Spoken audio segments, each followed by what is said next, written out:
जय माता दी। आज मैं आपको सुनाऊंगी शुक्रवार व्रत कथा। किसी गांव में एक सेठ रहा करते थे। उनका नाम था अमृतलाल। अमृतलाल के पास अपार धन संपत्ति थी। फिर भी वह दिन रात ऐसा कमाने की ही सोचा करते थे। यह भाग्य की विडंबना थी कि शादी के 15 वर्ष बाद भी उनका कोई संतान नहीं था।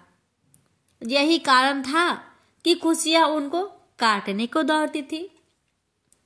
एक दिन जब सेठ अमृतलाल सायंकाल घर लौटे तो अपनी पत्नी को गहन चिंता में बिस्तर पर लेटे हुए पाया। उन्होंने पास जाकर पूछा, हे प्रिय, तुम्हारी यह उदासी किस कारण है? तुम्हारा सारा शरीर सोने से लदा है। कोठी, नौकर, चाकर, धन दौलत सभी कुछ तो है, फिर तुम्हारी उदासी का कारण समझ में नहीं आता मुझे। उनकी पत्नी लाजवंती ने कहा, हे स्वामी, ये सही है कि हमारे पास अतुल संपत्ति है, लेकिन यह है किसके लिए? अमृतलाल ने पूछा, तुम कहना क्या चाहती हो? लाजवंती ने कहा, जब हमारे संतान ही नहीं है तो यह धन दौलत बेकार ही तो है। अमृतलाल ने लाजवंती को दिलासा देते हुए कहा, तुम तो अच्छी तरह जानती ही हो कि संतान प्राप्ति के लिए हमने क्या कुछ नहीं किया। हालांकि हम दोनों की डॉक्टरी जांच में कोई दोष भी नहीं पाया गया। लगता है हमारे भाग्य में संतान सुख लिखा ही नहीं है।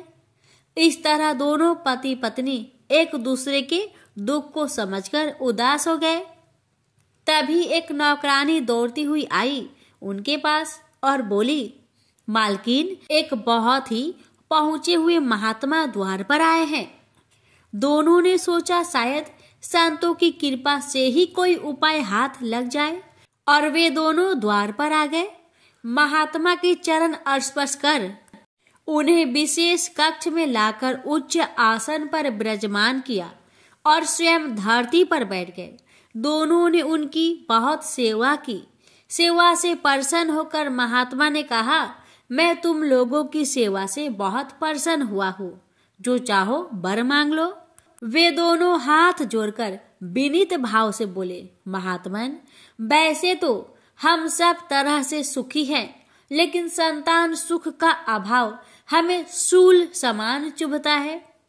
यदि आप कोई उपाय बता सके तो बताइए। महात्मा ने फिर माँ वैभव लक्ष्मी के व्रत का महत्व बताते हुए कहा, यदि तुम लोग 21 शुक्रवार तक माँ के निमित्त व्रत रखो तो तुम्हारी मनोकामना निश्चित रूप से पूरी होगी। दोनों पति पत्नी ने उस व्रत की विधि जाननी चाहिए। तब कन्याओं को भोजन कराकर माँ के भक्तों को श्री माँ वैभव लक्ष्मी व्रत कथा की पुस्तकें भेंट स्वरूप में दे। सेठ अमृतलाल उनकी पत्नी लाजवंती ने महात्मा द्वारा बताए गए उपाय को विधिवत अपनाया। व्रत के अंतिम दिन से 9 दिन बाद लाजवंती गर्भवती हुई और 9 माह बाद सुंदर व गुणवान पुत्र को जन्म दिया। ये सब माँ वैभव लक्ष्मी की कृपा के कारण से ही हुआ। पुत्र जन्म के अवसर पर घर में आनंद उत्सव का माहौल बन गया। खुशियां तो मानो घर के हर कोने में बिखरी सी पड़ी थी। फिर दोनों पति पत्नी अपने पुत्र सहित सकुशल सुखपूर्वक जीवन यापन करने लगे। प्रेम से बोलिए वैभव लक्ष्मी माता की जय। हे वैभव लक्ष्मी माता, आपकी कथा कहने वाले, श्रद्धा भाव से सुनने वाले हर भक्तों की हर मनोकामना को पूर्ण करना, पुत्र की चाह रखने वाले को पुत्र प्राप्ति का आशीर्वाद देना। प्रेम से बोलिए वैभव लक्ष्मी माता की जय। मानिकपुर नगर में 3 दोस्त रहते थे। उनमें से एक काष्ठ, एक ब्राह्मण और एक वैश्य था। वे तीनों हमेशा साथ रहते थे। तीनों का विवाह हो चुका था। ब्राह्मण और काष्ठ के लड़के का गौना हो चुका था, लेकिन वैश्य पुत्र का भी गौना नहीं हुआ था। उनके दोस्त उसे अक्सर कहा करते थे कि दोस्त, तुम अपनी पत्नी को मायके से लेने क्यों नहीं जाते हो। अब वैश्यपुत्र धनराज ने अपनी पत्नी कुसुम को लाने का निश्चय कर लिया। दोस्तों की बात मानकर अगले ही दिन धनराज ने माता पिता से अपनी पत्नी कुसुम को लेने जाने की बात कहने लगा। उसकी बात सुनकर वे हैरान होते हुए बोले, बेटा, अभी शुक्र अस्त हो रहा है, इसलिए अभी बहू को लाना उचित नहीं है। कुछ दिन ठहर जाओ, रुक जाओ, फिर पत्नी को लेकर आना। लेकिन धनराज नहीं माना। वह कुसुम को लाने ससुराल पहुंच गया। फिर होना क्या था, ससुराल में धनराज की खूब आवभगत की गई। धनराज ने कुसुम को विदा करने के लिए कहा तो उनके सास ससुर ने कहा, बेटा, अभी शुक्र अस्त हो रहा है, ऐसे में लड़की को विदा नहीं करते। कुछ दिन ठहर जाओ बेटा, फिर हम कुसुम को खुशी खुशी तुम्हारे साथ विदा कर देंगे। लेकिन धनराज वहां भी जीत पर अड़ गया। अब दामाद की जीत को देखकर सास ससुर ने भी कुसुम को विदा कर दिया। अब धनराज अपनी पत्नी को लेकर बैलगाड़ी में बैठकर अपने घर को जा रहा था। अचानक बैल तेजी से भागने लगी। रास्ते में बड़े पत्थर से टकराने के कारण गाड़ी के पहिया टूट गया। फलस्वरूप कुसुम गिर गई, उसे काफी चोट आई। दोनों को आगे की यात्रा पैदल ही करनी पड़ी। सुनसान रास्ते से गुजरते हुए डाकुओं ने उन्हें लूट लिया। उनका सारा धन आभूषण और वस्त्र छीन लिए। किसी तरह दोनों ने अपने जान बचाते हुए अपने घर को पहुंचे। अब जब घर पहुंच गए तो हुआ ये कि धनराज के बिस्तर पर सांप चढ़ गया और धनराज को डस लिया। सेठ जी ने बड़े बड़े चिकित्सक बुलवाए, मगर कोई भी चिकित्सक जहर उतारने में सफल नहीं हुआ। दूर दूर से सपेरे बुलाए गए, लेकिन कोई भी धनराज को बचा नहीं सका। धनराज की मृत्यु हो गई। उसी समय पंडितों ने सेठ जी को एक बात बताई कि आपके बेटे ने शुक्रास्त होने पर बहू को विदा करा लाने का भूल किया है। यदि आप शुक्रवार की पूजा अर्चना करें और बहू शुक्रवार का व्रत करे तथा कथा सुनकर प्रसाद ग्रहण करे तो शुक्र देवता की अनुकंपा से धनराज पुनः जीवित हो सकता है। सेठ जी ने पंडितों की बात मानकर अपने मृत बेटे और बहू को वापस उसके ससुराल भेज दिया। कुसुम ने अपने घर में पहुंचकर अपने माता पिता को सारी कहानी बताई तो माता पिता ने कहा, बेटा, तुम चिंता मत करो, तुम शुक्रवार का व्रत श्रद्धा भक्ति के साथ करो, तुम्हारा पति जरूर ठीक होगा, भगवान पर भरोसा रखो। कुसुम ने अपने पति के लिए शुक्रवार का व्रत और पूजा पाठ किया। उनसे अपने पति की गलती के लिए क्षमा याचना मांगी। फलस्वरूप धनराज जीवित हो उठा। धनराज के जीवित हो जाने से घर में खुशियां ही खुशियां भर गई। तभी शुक्रदेव के जय जयकार करने लगे। उधर धनराज के माता पिता ने जब बेटे का जीवित होने का समाचार सुना तो उन्होंने भी शुक्रवार का व्रत किया और गरीबों को अन्न, वस्त्र और धन का दान किया। शुक्र उदय होने पर धनराज अपनी पत्नी कुसुम के साथ घर लौट आया। दोनों पति पत्नी शुक्रवार का अब विधिवत व्रत करने लगे। शुक्र भगवान की कृपा से उनके घर में धन्य धान्य की वर्षा होने लगी। उनके सभी कष्ट दूर होते चले गए। परिवार में सभी आनंद पूर्वक रहने लगे। जो भी भक्त श्रद्धा पूर्वक शुक्र देव की व्रत करते हैं, इनकी कथा का प्रेम पूर्वक श्रवण करते हैं, उनकी सभी कष्ट दूर हो जाती है और उनके घर में अन्न धन के भंडार भर जाते हैं। तो सभी प्रेम से बोलिए शुक्र देव की जय। एक समय की बात है। काशी निवासी धनंजय की पत्नी का नाम सुलक्षणा था। उसे अन्य सब सुख प्राप्त थे, केवल निर्धनता ही उसके दुख का एकमात्र कारण थी। यह दुख उसे हर समय सताता रहता था। एक दिन सुलक्षणा पति से बोली, स्वामी, आप कुछ उद्यम करो तो काम चले। इस प्रकार कब तक काम चलेगा? सुलक्षणा की बात धनंजय के मन में बैठ गई और वह उसी दिन विश्वनाथ शंकर जी को प्रसन्न करने के लिए बैठ गया और कहने लगा, हे देवाधिदेव विश्वेश्वर, मुझे पूजा पाठ कुछ नहीं आता है, केवल आपके भरोसे बैठा हूँ। इतनी विनती करके वह 2-3 दिन भूखा प्यासा बैठा रहा। यह देखकर भगवान शंकर ने उसके कान में अन्नपूर्णा अन्नपूर्णा अन्नपूर्णा इस प्रकार 3 बार कहा। यह कौन क्या कह गया? इसी सोच में धनंजय पड़ गया कि मंदिर से आते ब्राह्मणों को देखकर पूछने लगा, पंडित जी, अन्नपूर्णा कौन है? ब्राह्मणों ने कहा, तू अन्न छोड़कर बैठा है, सो तुझे अन्न की बात सूझती है, जा घर जाकर अन्न ग्रहण कर। धनंजय घर गया, स्त्री से सारी बात कही। वह बोली, नाथ चिंता मत करो, स्वयं शंकर जी ने यह मंत्र दिया है, वे स्वयं ही खुलासा करेंगे, आप फिर जाकर उनकी आराधना करो। धनंजय फिर जैसा कि तैसा पूजा में बैठ गया। रात्रि में शंकर जी ने आज्ञा दी और कहा, तू पूर्व दिशा में चला जा, वहां अन्नपूर्णा का नाम जपता जाता और रास्ते में फल खाता, झरनों का पानी पीता जाता। इस प्रकार कितने ही दिनों तक चलता गया। वहां उसे चांदी सी चमकती वन की शोभा देखने में आई।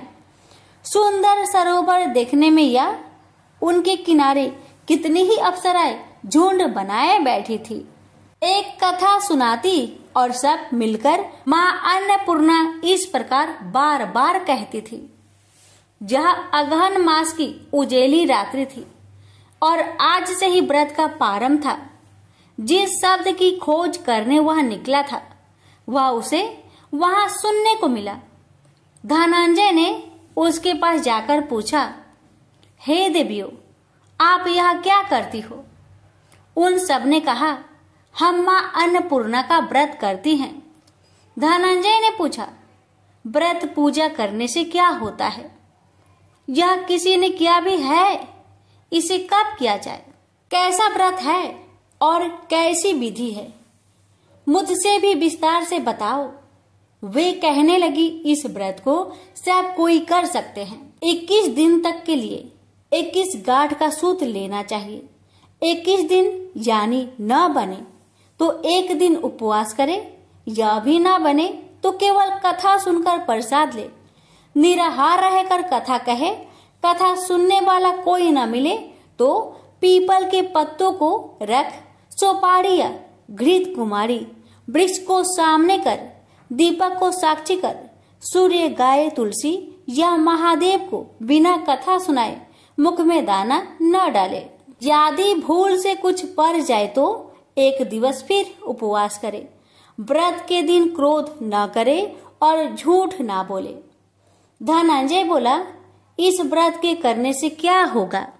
वे कहने लगी, इसके करने से अंधों को नेत्र मिले, लुल्लू को हाथ मिले, निर्धन के घर धन आए, बाझिन को संतान मिले, मूर्ख को विद्या आए। जो जिस कामना से व्रत करे माँ उसकी इच्छा पूरी करती है। वह कहने लगा, बहनों, मेरे पास भी धन नहीं है, विद्या नहीं है, कुछ भी तो नहीं है। मैं तो दुखिया ब्राह्मण हूँ, मुझे इस व्रत का सूत दोगी? हाँ भाई, तेरा कल्याण हो, हम तुम्हें अवश्य देंगे। ले, इस व्रत का मंगल सूत्र ले। धनंजय ने व्रत किया। व्रत पूरा हुआ तभी सरोवर में से 21 खंड की स्वर्ण सीढ़ी हीरा मोती जड़ी हुई प्रकट हुई। धनंजय अन्नपूर्णा अन्नपूर्णा कहता जाता था। इस प्रकार कितनी ही सीढ़ियां उतर गया तो क्या देखता है कि करोड़ों सूर्य से प्रकाशमान अन्नपूर्णा का मंदिर है। उसके सामने स्वर्ण सिंहासन पर माता अन्नपूर्णा विराजमान है। सामने भिक्षा हेतु शंकर भगवान खड़े हैं। देवांगनाएं चवर डुलाती है, कितनी ही हथियार बांधे पहरा देती है। धनंजय दौड़कर जगदम्बा के चरणों में गिर गया। देवी उसके मन का कलेश जान गई। धनंजय कहने लगा, माता आप तो अंतर्यामी हो, आपको अपनी दशा क्या बताऊं। माता बोली, मेरा व्रत किया है, जा संसार तेरा सत्कार करेगा। माता ने धनंजय की जिह्वा पर बीज मंत्र लिख दिया। अब तो उसके रोम रोम में विद्या बरकट हो गई। इतने में क्या देखता है कि वह काशी विश्वनाथ के मंदिर में खड़ा है। माँ का वरदान ले धनंजय घर आया, सुलक्षणा से सब बात कही। माता जी की कृपा से उसके घर में संपत्ति उमड़ने लगी। छोटा सा घर बहुत बड़ा गिना जाने लगा। जैसे शहद के छत्तों में मक्खियां जमा होती है, उसी प्रकार अनेक सगे संबंधी आकर उसकी बड़ाई करने लगे। कहने लगे, इतना धन और इतना बड़ा घर, सुंदर संतान नहीं हो तो इस कमाई का कौन भोग करेगा। सुलक्षणा से संतान नहीं है, इसलिए तुम दूसरा विवाह करो। अनिच्छा होते हुए भी धनंजय को दूसरा विवाह करना पड़ा और सुलक्षणा को सौत का दुख उठाना पड़ा। इस प्रकार दिन बीतते गए और अगहन मास आया। नए बंधन से बंधे पति से सुलक्षणा ने कहलाया कि हम व्रत के प्रभाव से सुखी हुए हैं, इस कारण यह व्रत छोड़ना नहीं चाहिए। यह माता जी का प्रताप है जो हम इतने संपन्न और सुखी हैं। सुलक्षणा की बात सुन धनंजय उसके यहाँ आया और व्रत में बैठ गया। नई बहू को इस व्रत की खबर नहीं थी। वह धनंजय की आने की राह देख रही थी।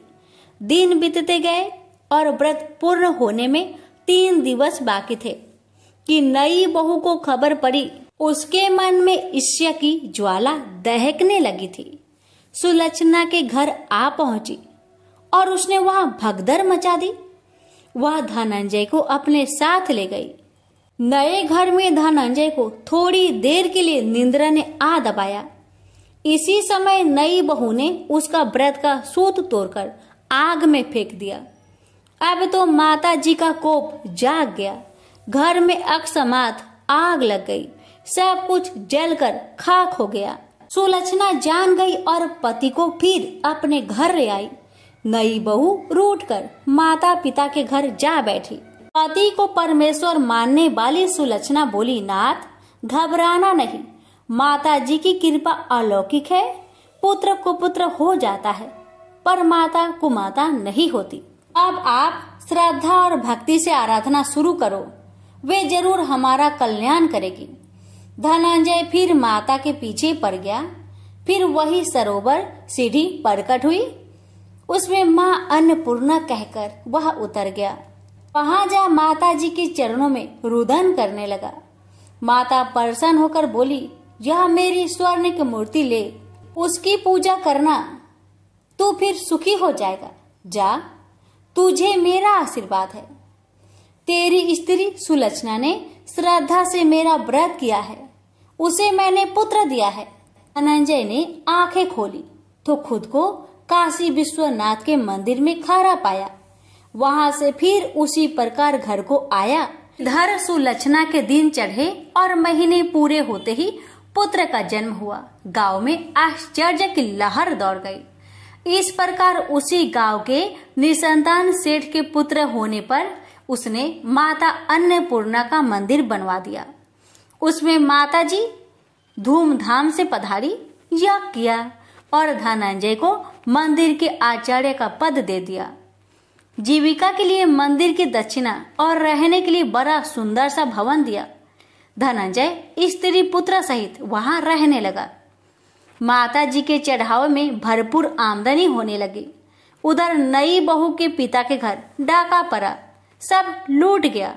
वे भीख मांगकर पेट भरने लगे। सुलक्षणा ने यह सुना तो उन्हें बुला भेजा, अलग घर में रख लिया और उनके अन्न वस्त्र का प्रबंध कर दिया। धनंजय, सुलक्षणा और उसका पुत्र माता जी की कृपा से आनंद से रहने लगे। माता जी ने जैसे इनके भंडार भरे वैसे सबके भंडार भरे। हे माता, अगर आपकी कथा कहने में हमसे कोई गलती हुई हो उसे क्षमा करना और अपने सभी भक्तों की सभी मनोकामना को पूर्ण करना। प्रेम से बोलिए अन्नपूर्णा माता की जय। हर हर महादेव, माता पार्वती की जय। एक बुढ़िया थी, उसका एक ही पुत्र था। बुढ़िया पुत्र के विवाह के बाद बहू से घर के सारे काम करवाती, परंतु उसे ठीक से खाना नहीं देती थी। यह सब लड़का देखता, पर माँ से कुछ भी नहीं कह पाता। बहू दिन भर काम में लगी रहती, उपले थापती, रोटी रसोई करती, बर्तन साफ करती, कपड़े धोती और इसी में उसका सारा समय बीत जाता। काफी सोच विचार कर एक दिन लड़का माँ से बोला, माँ मैं परदेश जा रहा हूँ। माँ को बेटे की बात पसंद आ गई तथा उसे जाने की आज्ञा दे दी। इसके बाद वह अपनी पत्नी के पास जाकर बोला, मैं परदेश जा रहा हूँ, अपने कुछ निशानी दे दो। बहू बोली, मेरे पास तो निशानी देने योग्य कुछ भी नहीं है। यह कहकर वह पति के चरणों में गिरकर रोने लगी। इससे पति के जूते पर गोबर से सने हाथों से छाप बन गई। पुत्र के जाने के बाद सास के अत्याचार बढ़ते गए। एक दिन बहू दुखी हो मंदिर चली गई। वहां उसने देखा कि बहुत सी स्त्रियां पूजा कर रही थी। उसने स्त्रियों से व्रत के बारे में जानकारी ली तो वे बोली कि हम संतोषी माता का व्रत कर रहे हैं, इससे सभी प्रकार के कष्टों का नाश होता है। स्त्रियों ने बताया, शुक्रवार को नहा धोकर एक लोटे में शुद्ध जल ले, गुड़ चने का प्रसाद लेना तथा सच्चे मन से माँ का पूजन करना चाहिए। खटाई भूल कर भी मत खाना और ना ही किसी को देना। एक वक्त भोजन करना। व्रत विधान सुनकर अब वह प्रति शुक्रवार को संयम से व्रत करने लगी। माता की कृपा से कुछ दिनों के बाद पति का पत्र आया। कुछ दिनों के बाद पैसा भी आ गया। उसने प्रसन्न मन से फिर व्रत किया तथा मंदिर में जा अन्य स्त्रियों से बोली, संतोषी माँ की कृपा से हमें पति का पत्र तथा रुपया आया है। अन्य सभी स्त्रियां भी श्रद्धा से व्रत करने लगी। बहू ने कहा, हे माँ, जब मेरा पति घर आ जाएगा तो मैं तुम्हारे व्रत का उद्यापन करूंगी। अब एक रात संतोषी माँ ने उसके पति को स्वप्न दिया और कहा कि तुम अपने घर क्यों नहीं जाते। तो वह कहने लगा, सेठ का सारा सामान अभी बिका नहीं है, रुपया भी अभी नहीं आया है। उसने सेठ को सपने की सारी बात कही तथा घर जाने की इजाजत मांगी, पर सेठ ने इनकार कर दिया। माँ की कृपा से कई व्यापारी आए, सोना चांदी तथा अन्य सामान खरीदकर ले गए। कर्जदार भी रुपए लौटा गए। अब तो साहूकार ने उसे घर जाने की इजाजत दे दी। घर आकर पुत्र ने अपनी माँ व पत्नी को बहुत सारे रुपए दिए। पत्नी ने कहा कि मुझे संतोषी माता के व्रत की उद्यापन करना है। उसने सभी को न्योता दे उद्यापन की सारी तैयारी की। पड़ोस की एक स्त्री उसे सुखी देख ईर्ष्या करने लगी थी। उसने अपने बच्चों को सिखा दिया कि तुम भोजन के समय खटाई जरूर मांगना। उद्यापन के समय खाना खाते खाते बच्चे खटाई के लिए मचल उठे तो बहू ने पैसा देकर उन्हें बहलाया। बच्चे दुकान से उन पैसों की इमली खटाई खरीदकर खाने लगे तो बहू पर माता ने कोप किया। राजा के दूत उसके पति को पकड़कर ले जाने लगे तो किसी ने बताया कि उद्यापन में बच्चे ने पैसों की इमली खटाई खाई है। तो बहू ने पुनः व्रत के उद्यापन का संकल्प किया। संकल्प के बाद वह मंदिर से निकली तो राह में पति आता दिखाई दिया। पति बोला, इतना धन जो कमाया है उसका कर राजा ने मांगा था। अगले शुक्रवार के उसने फिर विधिवत व्रत का उद्यापन किया। इससे संतोषी माँ प्रसन्न हुई। 9 माह बाद चांद सा सुंदर पुत्र हुआ। अब सास बहू तथा बेटा माँ की कृपा से आनंद से रहने लगे। प्रेम से बोलिए संतोषी माँ की जय। यह कहानी पुरी में रहने वाली और जाति से निम्न मानी जाने वाली श्रिया की है। पुरी में निम्न जाति की महिला श्रिया रहती थी। धन से गरीब पर संकल्प की धनी। वह महिला देवी लक्ष्मी की उपासक थी और जगन्नाथ जी के भरोसे ही जीवन यापन कर रही थी। एक बार उसकी इच्छा हुई कि वह देवी का कठिन अष्टलक्ष्मी व्रत करे, पर उसे व्रत की विधि नहीं पता थी। एक दिन वह रास्ते पर झाड़ू लगा रही थी कि इस दौरान उसे एक पुजारी मिला जिससे वह व्रत विधि पूछना चाहती थी, लेकिन उन्होंने श्रिया को तुरंत मना कर दिया। इस तरह श्रिया जहाँ भी व्रत विधि पूछती थी, लोग उसे दुत्कार देते थे। एक दिन भूख प्यास की मारी श्रिया व्रत की विधि पूछने के लिए भटक रही थी और इसी बीच वह चक्कर खाकर गिर पड़ी और उसके सिर से खून निकल आया। अपने भक्त की सच्ची श्रद्धा और दुख देखकर जगन्नाथ इतने दुखी हुए कि उनकी भी प्रतिमा से खून निकल आया। पंडित, पुजारियों और सेवायतों ने यह देखा तो घबरा गए और पुरी में हड़कंप मच गया। ये बात राजा तक भी पहुंची तो वह समझ गया कि जरूर कहीं घोर पाप हुआ है और भगवान श्री मंदिर छोड़कर चले गए हैं। ऐसे में राजा ने तुरंत सिंहासन त्याग दिया और उस पाप की खोज में चल पड़ा जिसके कारण श्री मंदिर से भगवान चले गए। उधर भगवान के आदेश पर नारद मुनि ने संत का भेष बनाया और श्रिया के घर उसे व्रत विधि समझाने पहुंचे। उन्होंने कहा कि भक्ति सच्ची हो तो किसी कठिन व्रत की जरूरत नहीं होती। तुम सच्चे मन से भजन करो, आसपास को साफ रखो, घर को लीप बुहार कर सुंदर बना लो, सबसे प्रेम से बोलो। जो ऐसा करता है देवी लक्ष्मी उस पर प्रसन्न रहती है। फिर तो तुम केवल दिन भर व्रत रखकर शाम को खीर बनाकर उन्हें भोग लगाओ, आरती करो और प्रसाद बांटो, देवी तुम्हारे घर चलकर आएंगी। श्रिया ने ऐसा ही किया। शाम को वह जब आरती कर रही थी तो एक महिला घूंघट की हुई आई। लोगों की भीड़ के बीच उसने श्रिया को प्रसाद चढ़ाने के लिए एक पोटली दी। श्रिया ने उस महिला को खीर का प्रसाद दिया। खीर खाने के दौरान महिला के चेहरे से घूंघट हट गया और जब श्रिया की नजरें उस पर पड़ी तो वह सुध बुध खो बैठी। श्रिया को जब सुधि आई तब तक सभी लोग जा चुके थे। उसने महिला द्वारा दी गई पोटली खोलकर देखी तो उसमें रत्न, हीरे, सोना, चांदी निकले। श्रिया समझ गई कि माँ लक्ष्मी ने उस पर कृपा कर दी है, लेकिन भगवान जगन्नाथ को तो अभी ये खेल कुछ और लंबा खेलना था। अब जब देवी लक्ष्मी श्रिया के घर से लौटी और श्री मंदिर में प्रवेश करने लगी तो बलभद्र नाराज हो गए। उन्होंने कहा कि लक्ष्मी ने एक छोटी जाति वाली के घर जाकर श्री मंदिर का अपमान किया है। उसने वहां का प्रसाद भी खाया और अब वह प्रसाद हमें खिलाकर हमें भी भ्रष्ट करना चाहती है। बलभद्र ने जगन्नाथ जी को आदेश दिया कि लक्ष्मी से रत्न भंडार की चाबी ले ले और उन्हें श्री मंदिर से निकाल दिया जाए। उधर जब देवी लक्ष्मी ने यह सब सुना तो वह क्रोधित हो गई और कहा कि ठीक है, अब मैं यहाँ नहीं रहूंगी, लेकिन आप दोनों को श्राप देती हूँ कि जब तक आप किसी निम्न के हाथ से भोजन नहीं कर लेते आपका भी भरण पोषण नहीं होगा।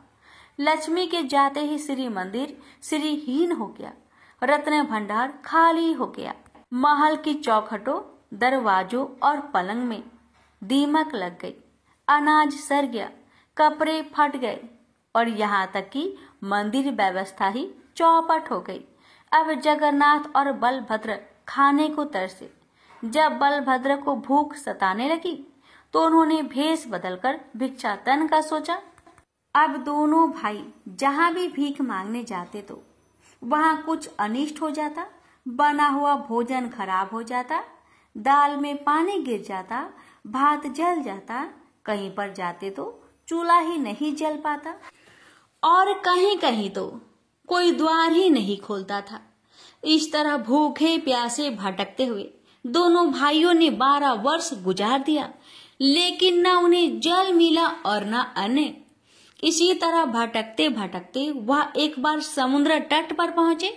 उन्हें वहां एक भवन में वैदिक मंत्र सुनाई दिए। बलभद्र ने एक सेविका से पूछा कि क्या यहाँ कोई यज्ञ हुआ है? क्या प्रसाद भोजन भी मिलेगा? भिक्षा भी अच्छी मिलेगी ना? बलभद्र के इतने सवाल सुनकर सेविका ने कहा, आज हमारी स्वामिनी की 12 वर्षों से चली आ रही तपस्या के पूरे होने के दिन है। इसके बाद वह जरूर आपको भंडारा खिलाएगी, लेकिन हमारी स्वामिनी तो नीच कुल की है, क्या अब भी आप भोजन करेंगे? इस पर बलभद्र ने कहा कि नहीं, हम अछूतों का नहीं खाते हैं। अच्छा सुनो, अपनी मालकिन से कह दो कि हमारे लिए भोजन सामग्री मंगवा दे, हम खुद बना लेंगे। स्वामिनी जो कि खुद लक्ष्मी ही थी, उन्होंने सामग्री तो भेज दी, लेकिन अग्निदेव को आदेश दिया कि वह चूल्हा ना जलने दे, सिर्फ धुआं ही करते रहे। अब बलभद्र जो कि सोच के बैठे थे कि आग जलाएंगे, खिचड़ी बनाएंगे और गरम गरम खाएंगे, वहां चूल्हा न जल पाने से इतना झल लाए कि चूल्हा मटकी सभी कुछ फोड़ दिए और जगन्नाथ जी से कहा, जगन, भोजन में क्या छोटा क्या बड़ा, मैं तो कहता हूँ कि भोजन कर ही लेते हैं, ऐसे तो मैं भूखा ही मर जाऊंगा। इसके बाद जगन्नाथ और बलभद्र लक्ष्मी के घर पहुंचे और वहां उन्होंने भोजन करते हुए पहचान लिया कि यह लक्ष्मी ही है।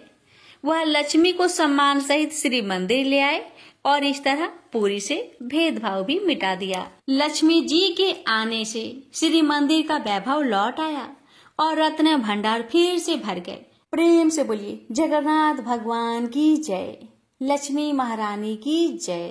कथा अच्छी लगे तो वीडियो को एक शेयर अवश्य कीजिएगा और माता रानी भगवान का जयकारा अवश्य लगाए। अब आइए रसपान करते हैं कामदा एकादशी की व्रत कथा।